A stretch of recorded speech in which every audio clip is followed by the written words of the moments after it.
Hey guys, welcome back to the best podcast channel on YouTube. If you're new, go smash that subscribe button and don't forget to click the little bell to receive post notifications every time we post. Today, we're switching things up a bit and I'm going to be reading you the first Diary of a Wimpy Kid book. Let's get started! Also, comment down below your favorite Diary of a Wimpy Kid book to receive a shout out in the next video. September, Tuesday. First of all, let me get something straight. This is a journal, not a diary. I know what it says on the cover, but when Mom went out to buy this thing, I specifically told her to get one that didn't say diary on it. Great. All I need is for some jerk to catch me carrying around this book and get the wrong idea. The other thing I want to clear up right away is that this was Mom's idea, not mine. But if she thinks I'm going to write down my feelings in here or whatever, she's crazy. So just don't expect me to be all Dear Diary this and Dear Diary that. The only reason I agreed to do this at all is because I figure later on when I'm rich and famous, I'll have better things to do than answer people's stupid questions all day long. So this book is going to come in handy. Like I said, I'll be famous one day, but for now, I'm stuck in middle school with a bunch of morons. Let me just say for the record that I think middle school is the dumbest idea ever invented. You got kids like me who haven't hit their growth spurt yet, mixed in with these gorillas who need to shave twice a day. And then they wonder why bullying is such a big problem in middle school. If it was up to me, grade levels would be based on height, not age. But then again, I guess that would mean kids like Shirag Gupta would be still in the first grade. Today is the first day of school, and right now we're just waiting around for the teacher to hurry up and finish the seating chart. So I figured I might as well just write in this book to pass the time. By the way, let me give you some good advice. On the first day of school, you gotta be real careful where you sit. You walk into the classroom and just plunk your stuff down on any old desk, and the next thing you know, the teacher is saying, I hope you all like where you're sitting because these are your permanent seats. So in this class, I got stuck with Chris Hossey in front of me and Lionel James in back of me. Jason Brill came in late and almost sat to my right, but luckily I stopped that from happening at the last second. Is this seat taken? Yes. Next period, I should just sit in the middle of a bunch of hot girls as soon as I step in the room. But I guess if I do that, it just proves I didn't learn anything from last year. Man, I don't know what is up with girls these days. It used to be a whole lot simpler back in elementary school. The deal was, if you were the fastest runner in your class, you got all the girls. And in the 5th grade, the fastest runner was Ronnie McCoy. Nowadays, it's a lot more complicated. Now, it's about the kind of clothes you wear, or how rich you are, or if you have a cute butt or whatever. And kids like Ronnie McCoy are scratching their heads wondering what the heck happened. The most popular boy in my grade is Bryce Anderson. The thing that really stinks is that I have always been into girls, but kids like Bryce have only come around in the last couple of years. I remember how Bryce used to act back in elementary school. Girls are stinky poos. Yeah, I don't think girls are stinky poos. But of course now I don't get any credit for sticking with all the girls this time.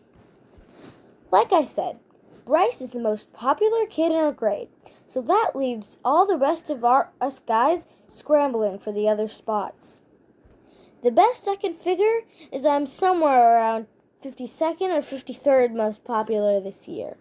But the good news is that I'm about to move up one spot because Charlie Davies is above me and he's getting his braces next week. I try to explain all of this popularity stuff to my friend Rowley, who is probably hovering right around the 150 mark, by the way. But I think it just goes in one ear and out the other with him. Wednesday. Today we had phys ed. So the first thing I did when I got outside was sneak off to the basketball court to see if the cheese was still there. And sure enough, it was. That piece of cheese has been sitting on the blacktop since last spring. I guess it must have dropped out of someone's sandwich or something. After a couple of days, the cheese started getting all moldy and nasty. No one would play basketball on the court where the cheese was, even though that was the only court that had a hoop with a net. Then one day, this kid named Darren Walsh touched the cheese with his finger, and that's when the cheese touch started. It's basically like cooties. If you get the cheese touch, you're stuck with it until you pass it on to someone else. The only way to protect yourself from the cheese touch is to cross your fingers. But it's not that easy remembering to keep your fingers crossed every moment of the day. I ended up taping mine together so they'd stay crossed all the time. I got a D in handwriting, but it was totally worth it. This one kid named Abe Hall got the cheese touch in April, and no one would even come near him for the rest of the year. This summer, Abe moved away to California and took the cheese touch with him. I just hope someone doesn't start the cheese touch up again, because I don't need that kind of stress in my life anymore. Thursday. I'm having a seriously hard time getting used to the fact that summer is over and I have to get out of bed every morning to go to school. My summer did not exactly get off to a great start, thanks to my older brother Roderick.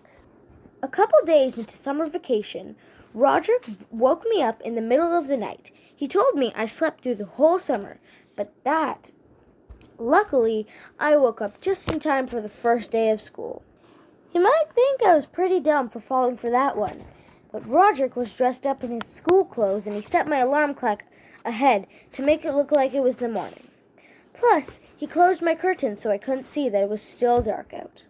After Roderick woke me up, I just got dressed and went downstairs to make myself some breakfast, like I do every morning on school day. But I guess I must have made a pretty big racket downstairs, because the next thing I knew, Dad was downstairs yelling at me for eating Cheerios at 3 a.m. in the morning. It took me a minute to figure out what the heck was going on. After I did, I told Dad that Roderick had played a trick on me, and he was the one that should be getting yelled at. Dad walked down to the basement to chew Roderick out, and I tagged along. I couldn't wait to see Roderick get what was coming to him. But Roderick covered his tracks up pretty good, and to this day, I'm sure Dad thinks I've got a screw loose or something. Friday. Today at school, we got assigned to reading groups. They don't come right out and tell you if you're in the gifted group or the easy group, but you can figure it out right away by looking at the covers of the books they hand out. I was pretty disappointed to find out I got put in the gifted group, because that just means a lot of extra work. When they did the screening at the end of last year, I did my best to make sure I got put in the easy group this year. Fred picked up the book. Whew, thanks. Mom is real tight with her principal, so I'll bet she stepped in and made sure I got put in the gifted group again.